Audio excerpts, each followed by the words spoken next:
What's up, guys? All right, today we're gonna do a singer-songwriter rhythm guitar lesson. When I'm working with singer-songwriters, what I try to do is get them to sound as mature as possible on their guitar while playing simple chords. So I'm not gonna do anything crazy with our left hand, so that when they're showcasing or doing an open mic, they sound that professional. So what really makes someone sound that professional is being able to swoop in and out of big dynamics. When we grab our guitar, we're usually going for, if this was kind of my scale, really low quiet dynamics and really loud dynamics. We usually jump in around like a 60 to a 70%, and it just sounds,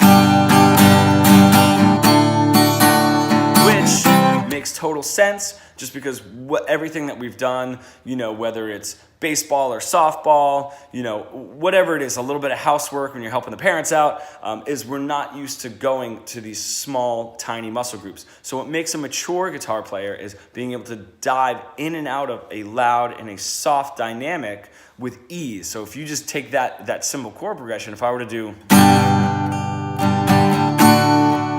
it just has a little bit more emotion. And I'm not saying that every song needs to do that. It's just having that kind of control is what's going to make you sound more mature. The only way to get that control is to start really, really low and then work your way up really, really high and then back down again, because the small muscle groups are not being trained. So it's just like a singer. If you guys hear somebody singing the national anthem, you know they're great within the first few words because they're able to, with ease, pull in and out of a dynamic range and not just come at you at that 70% and start getting a little shaky and a little tired. So let's get right into it. What we're going to do is we're going to cut down to the smallest muscle group that we possibly can while strumming the guitar. Now, this is a large amount of space to cover, which is why we jump in with so much musculature. Let's cut it down, and what I want you guys to start with is just super light.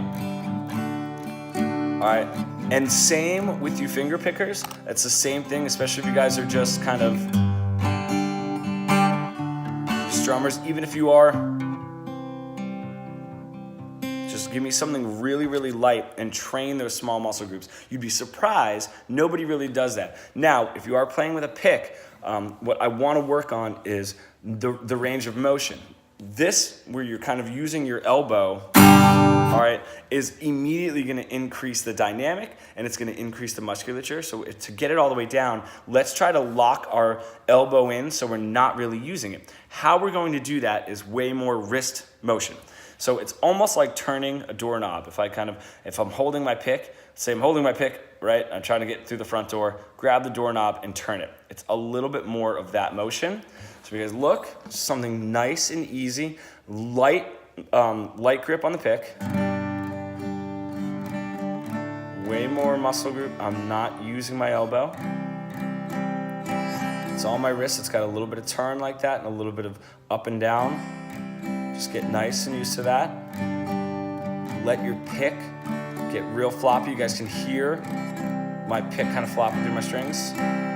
Now what's going to happen is with that small muscle group, to add the next level of volume, all I need to do is squeeze my pick a little bit harder. That's going to not allow it to flop through the strings. It's going to add a little bit of volume. All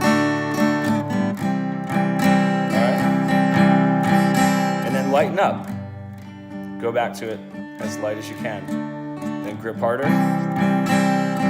That's going to be our first level. That's going to give us that kind of down to 10% up to maybe 25 without overexerting. Now the next part, what's happening is we're adding, that's our first level of volume, is just grabbing our pick a little bit harder. Then what's going to happen is we're still using our wrist. We're going to add our elbow a little bit more. If I squeeze down on my pick and add my elbow, that's going to jump up super, super loud.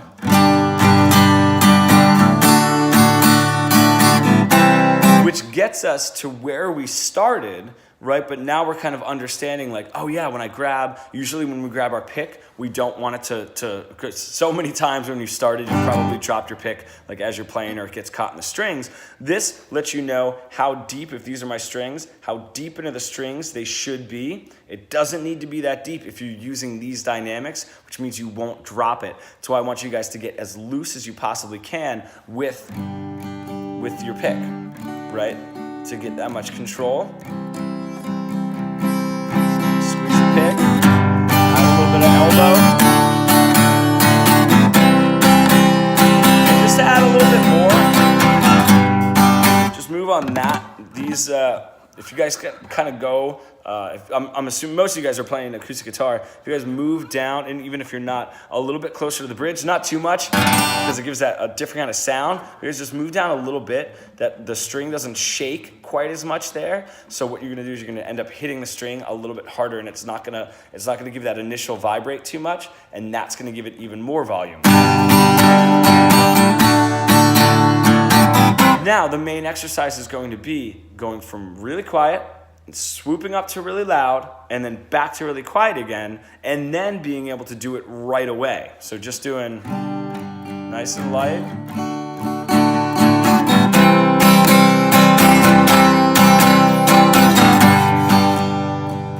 Now, I do recommend doing this with a metronome. Would make you guys even that much better. Actually, I should have put that in the beginning of the lesson. Doing this with a metronome is going to make your rhythm that much better. So, right, just going, now being able to do.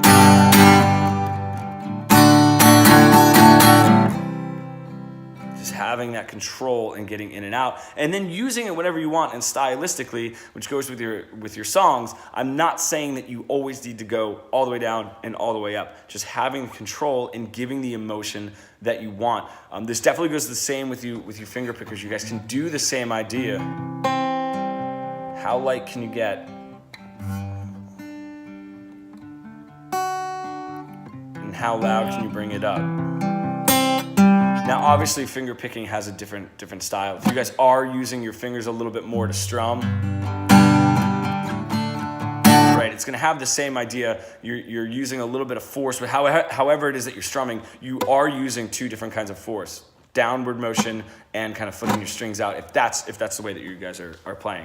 So, I want you guys to try that. That's gonna set a huge bass up. You'd be surprised, even when I'm talking with my